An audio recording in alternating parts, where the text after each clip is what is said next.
person for the job.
안녕하세요. Riding on the Korean wave. Welcome to a brand new week on the Culture Wave. I'm Kwon So-ah in Seoul. Explore with us Korea's culture from all aspects and stay up to date with K-entertainment with a special focus on K-pop and K-ballet today, K-history, K-everything. And we'll do all of that together with our Monday co-host, Walter Lee. Hello, Walter. Hello, So. It's good to see you, and hello to everyone at home. My name is Walter Lee, giving you your daily dose of K-Enter news, so stick around for that. And because it is Monday, of course, we also have our Arirang News culture correspondent, Song Yoo-jin, with us today. Happy Monday, Soa. Happy Monday, Walter. And happy Monday to all the viewers of the Culture Wave. I'm Song Yoo-jin, Arirang News culture correspondent. I guess I wanted you on the program Monday, Tuesday, Wednesday. All I definitely did that. Well, Yoo-jin, what are you going to start us off with today? Well, as you mentioned, Soa, today I'm going to talk about ballet. And here in Korea, just last weekend, a powerful ballet piece really proved that stories aren't just written in ink. It can all actually be brought to life through movement as well. So this particular piece is about an independence hero whose last wish was to fight for Korea's freedom. First, take a look. Jumps, turns, and twirls. Sometimes movement speaks louder than words. The Korean ballet Anjungun, A Dance in Heaven, marks its 10th anniversary this year. An is best remembered for pulling the trigger that changed history, assassinating Japan's first resident general of Korea, Hirobumi Ito. Ito is known to have orchestrated the 1905 Ulsa Treaty, stripping Korea of its diplomatic sovereignty. Director and scriptwriter Yang Young-eun says An's final words before his execution became the heartbeat of this production. His words, "When I hear the sound of Korea's independence ringing from heaven, I will dance with joy," I realized he must have danced in moments of happiness. That's when I thought, why not tell his story through ballet, one of the purest forms of art? The ballet traces An's life from his marriage to its beloved wife Kim Ha-ryo at 15 to his final moments at 31. Ballerinos Yoon Jeon-il and Lee Dong-tak play An, which they call an incredible honor. I've read books, watched documentaries, and studied historical records, but I tried to embody his sacrifices and convictions. I kept asking myself, why did he make those choices? What must it have felt like to give up everything for a greater cause? I wanted to ensure that An's story in our production flowed seamlessly from the battles he fought, the sorrow of losing his fellow soldiers, his resilience, and how he ultimately carried out his mission. An's love, agony, and unwavering determination are expressed entirely through motion. This is where the ballet took a bold turn, breaking tradition with creative choices, most notably a rare male cours de ballet sequence. Typically, ballet prioritizes symmetry and uniformity, but we push beyond convention. More balanced shifts, expressive upper body movements, and dynamic movements. And our choreographer's pas de deux beautifully conveys Han, Korea's deep sorrow and resilience. A story once confined to history books now lives on through dance. Each step a heartbeat, each leap a cry for freedom. So Eugene, I wasn't able to go to the performance, but just by watching it, it really seems very meaningful. Right. It was held last weekend, but Right. do you have any more information, anything special about the performance? So the 70-minute performance took place twice, once on Saturday afternoon and once on Sunday at the Seoul Art Center CJ Tour Theater. And what's really interesting is that this time the production invited National Merit awardees, their families, and those in uniform, which is part of an effort to promote a shared culture of honoring national service. And there was also a student discount for middle, high school students and university students to really encourage the younger generation to connect with Korea's history of independence. And I want to mention that the cast was quite remarkable because principal dancers from Korea's top two ballet companies shared the stage. They are Lee Dong-tak from the Universal Ballet Company and Kim Lee-hwae from the Korean National Ballet. They each played An Jung-geun and his wife Kim Ha-ryo. And director Yang, featured in my report, also shared that one of the most powerful moments in the performance has been reworked this year, which is a scene where An dreams of his wife after losing his fellow independence fighters in battle. For the 10th anniversary edition, the choreography and music have been adjusted to better convey An Jung-geun's guilt and inner turmoil. That sounds quite incredible, don't you think? Right, and I think it's also very timely because this year marks also the 80th anniversary of Korea's liberation, right? Yes, Exactly. I think that's very good timing. And it's also very timely, and Eugene, I'm sure many of our international viewers are wondering, will they get a chance to see this ballet possibly overseas in their countries? Well, my answer is not yet, but hopefully soon. And the reason is because for the past 10 years, this piece has been focusing on solidifying its position in Korea's ballet scene. And I want to mention that this is not a small feat because especially homegrown ballets really struggle to stay on stage due to budget constraints. So the fact that this one has lasted 10 years is really proof that it has found its audience here in Korea. And with that being said, the future looks quite bright for an international run because since ballet relies entirely on movement and expression, there's really no language barrier making it accessible to audiences worldwide. So hopefully it won't be too long until our international viewers will be able to enjoy this ballet stage in their own countries. Right, I mean, we've had already success with K-musicals abroad, so I hope that the K-ballet scene will also make it big on the international stage. Definitely. Well, thank you very much, Eugene, for that report. See you next time. Always a you, pleasure. Jen.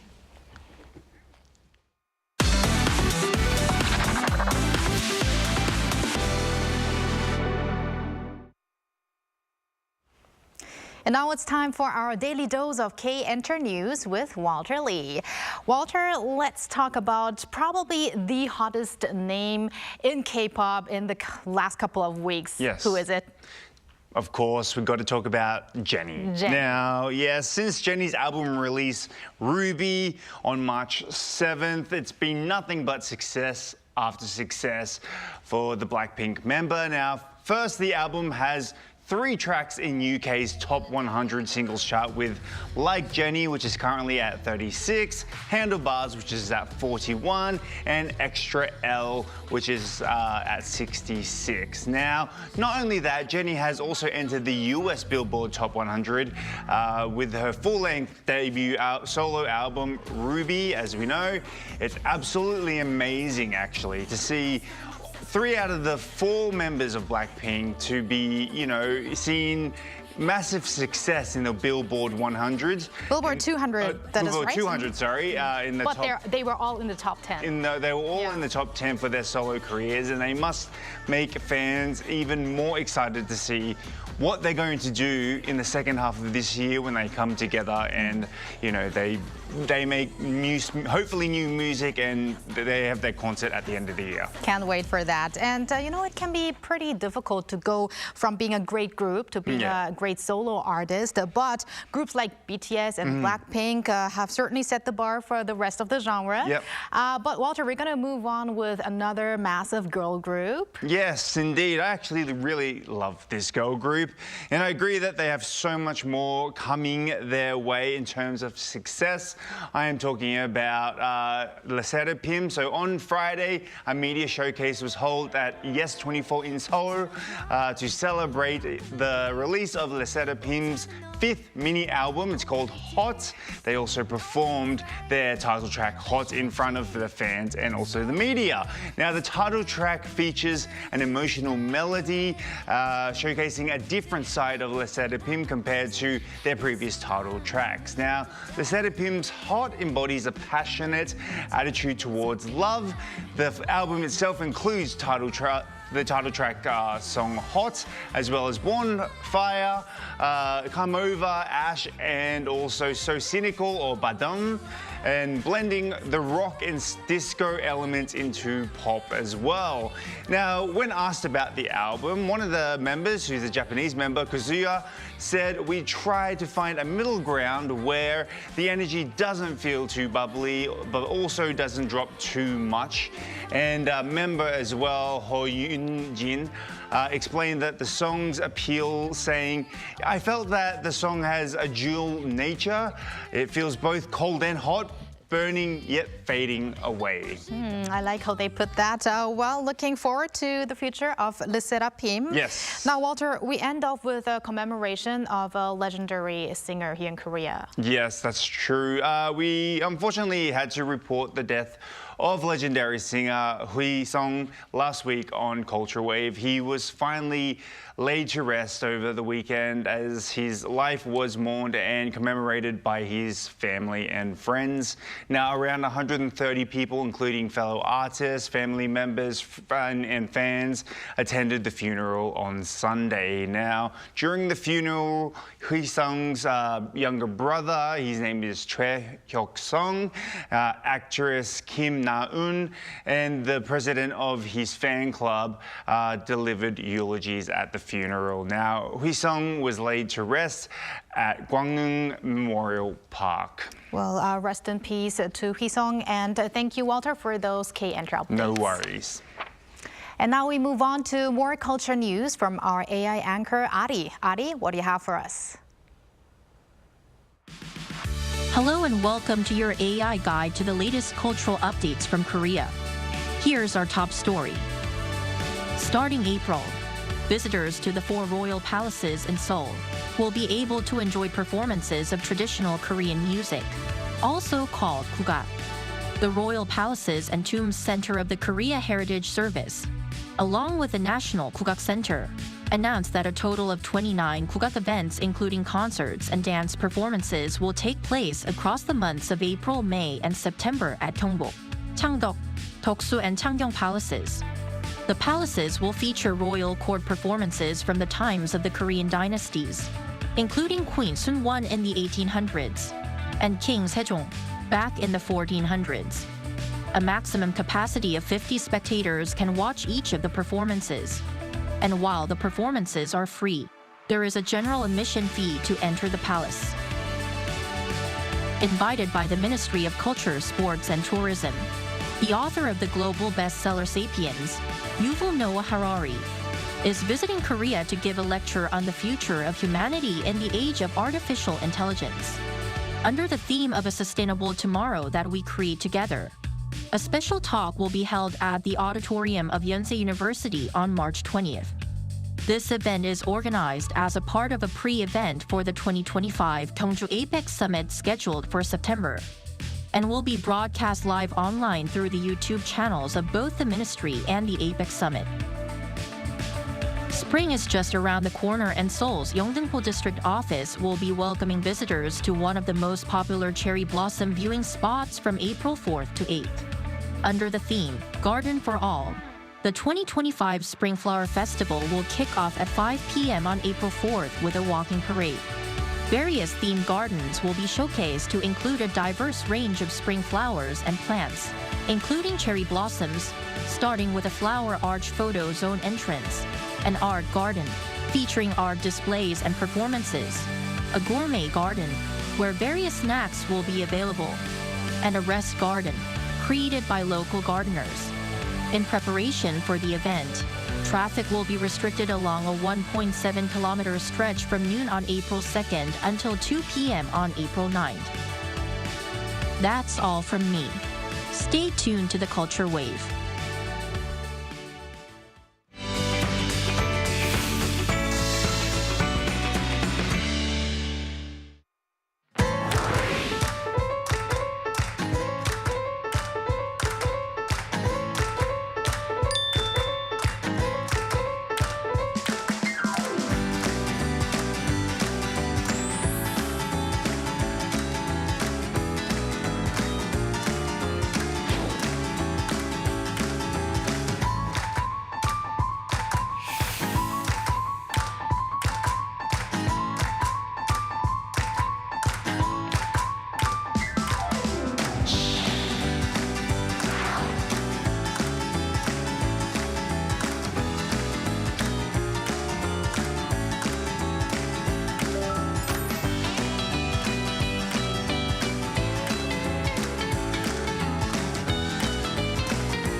It's time for a close analysis of the K-pop scene. March has been and is a promising month for K-pop lovers with lots of exciting releases and comebacks, especially solo artists who are stealing the spotlight with their own unique charms that grab the attention of fans worldwide.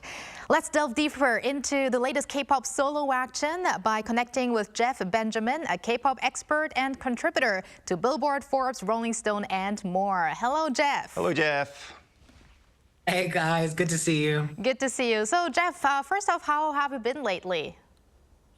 Oh, it's been good. It's been a busy month. I'm getting ready actually to launch my new newsletter platform, which is all about focusing on K-pop and its expansion into America. So it's called The Crossover and it's launching this month. So I'm really excited to kind of show different sides of this industry, and hopefully everyone will subscribe and read it as it comes out very soon. Great to hear that, Jeff. And now, how have K-pop solo artists been doing lately? We've seen lots of top-tier artists' releases in the past weeks, and is there a specific reason for this timing?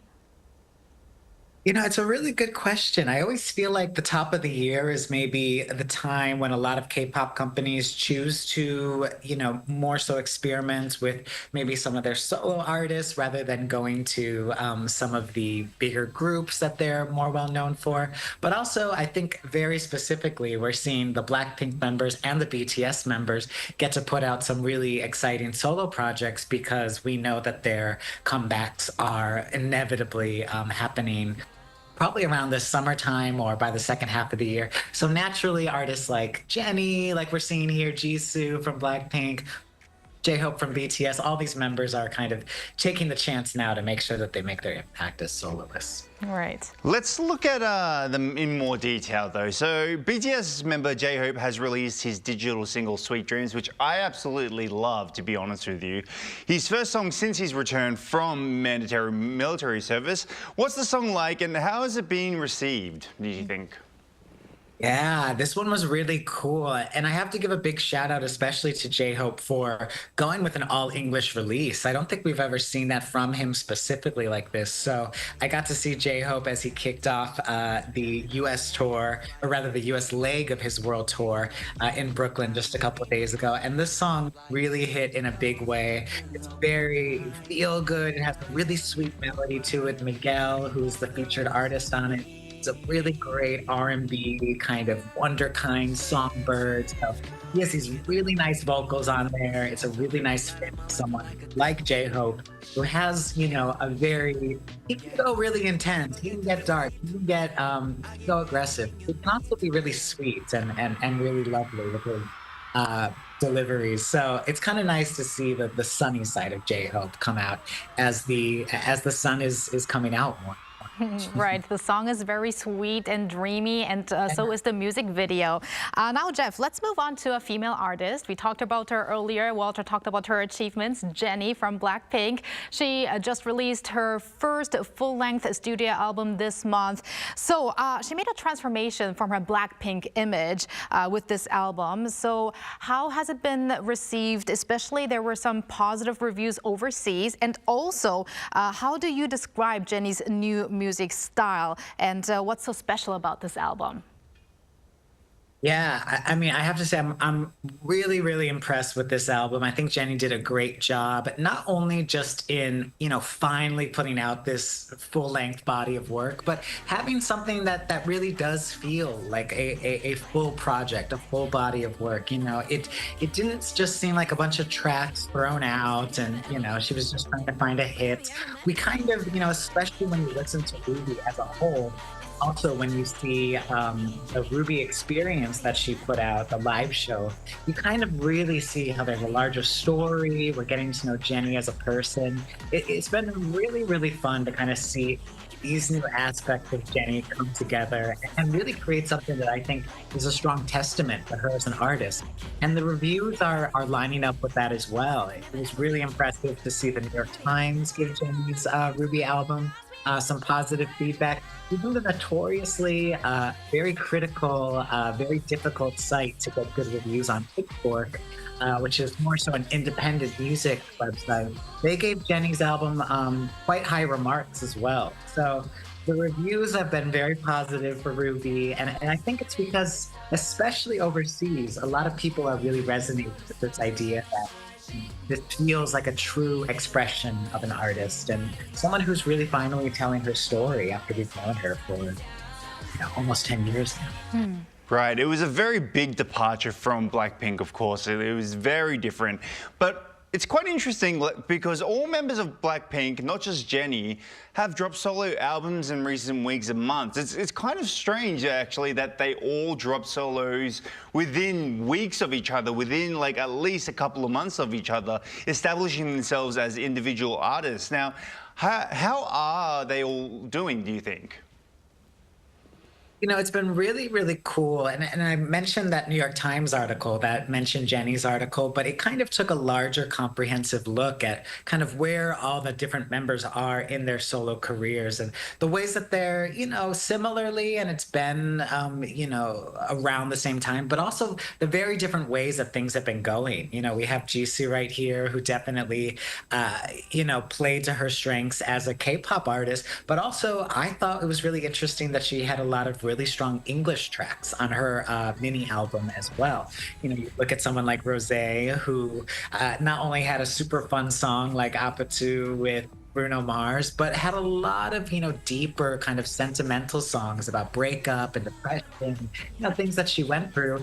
Lisa and Jennie showed all these different aspects of their personalities. And what we've seen so far is that 3 out of the 4 members have been able to get top 10 albums in the US on the Billboard 200. So these are really strong starts for the members. Jisoo's album just got released physically in the US as well. So hopefully we'll have good news for Jisoo as well. But I think it's been a lot of fun for fans to be able to kind of not only have the girls back and have them back on stage, but also just get these different slices of their personalities too. Right, because even if you're a fan of a group as its whole, you have your bias. So it's really great to see all these individual charms. Now, Jeff, it appears like K-pop group turned solo artists, they are going bold with their music style and as they are targeting the global audience. So with English lyrics and also collaborations with international stars, what are the implications of these changes for K-pop's global expansion, do you think? Totally. And it's a great question, and I love that question because, especially here in the US at least, we haven't had a lot of really strong like pop groups, boy bands and girl groups like we kind of, definitely know K-pop to be led by in that way. So it's almost kind of like when you have these artists from very popular groups who have, in BTS's case, several #1 albums, BLACKPINK's case, hit songs, great collaborations, #1 album themselves. When we're kind of able to learn about them in an individual way, it almost, not to make Americans sound too simplistic or, make them sound less complex, but it almost kind of allows us to let American fans digest this individual in all of who they are. It doesn't need to be about learning one person amongst 7 different people, amongst 8 different people, whatever it is. We kind of get a sense of, oh, okay, so, this is Jungkook, who is maybe, he's a vocalist, but he's a little more rebellious with a song like 7. We have Lisa here who might have a very emotional but very performance-driven style. So I think the idea that soloists tend to do better in America, it's almost a bit of a strategy to kind of help these groups cross over, but also establish their artistic identities in different ways. And I don't know what the implication will be, but I think overall these things are helping K-pop grow and get recognized in lots of different ways. Right. I think it is really great to have more fans relate to the music, and also if you have lyrics in a universal language, more people can relate to it. But here's the big question. What about the domestic fans? Some argue that K-pop is no longer K-pop if all the music, for instance, is written in English. So what's your take on that? Yeah, I think it's a really legitimate concern. And to be honest, a lot of international fans feel the same way too, because, I don't want to, we don't need to get into specifics necessarily, but many times, a lot of times fans will feel that artists kind of lose a bit of their identity when they release songs in English, or they kind of go for those crossover records. I think kind of, the strongest artists and the strongest songs are ones where you can still feel their identity and still feel and understand who they are. But even if it's in another language, you still, get a sense of that this artist is still staying true to who they are and what they want to be. And, I totally understand the argument about domestic fans versus international fans, but, we've also seen songs like BTS's Dynamite or, Apatu by Rosé be huge hits in Korea and, be very strong sellers on, whatever it is, the Korean streaming charts or different charts like that. So, I don't even know if it's necessarily a question between domestic audiences versus international audiences, but, what is a good song? What feels like a true representation of who this artist is? And how do we truly believe that they are creating the best music they can, not necessarily just releasing it in English just because it might hit more people. You know what I'm saying? Right. Let's hope that the fans will be embracing all kinds of music by these K-pop stars. Well, thank you very much, Jeff, for your K-pop insights today, and also all the best for your new project. Well, thank you, guys. See you next time. Take care. Thank you. And thank you, Walter. Like always, we're going to have you back here tomorrow. See you tomorrow. Thank you for spending the past half an hour with us on The Culture Wave. Please join us again tomorrow on Tuesday at 2 p.m. Korea time, and maybe one day here in Korea.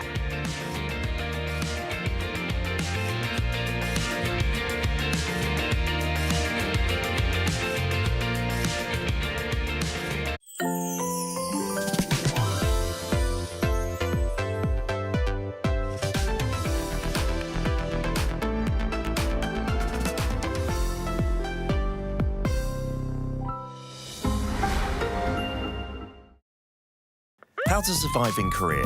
Cafes. Step 1. Find a seat. Before ordering, find a seat. Laptop ID, smartphone, jacket.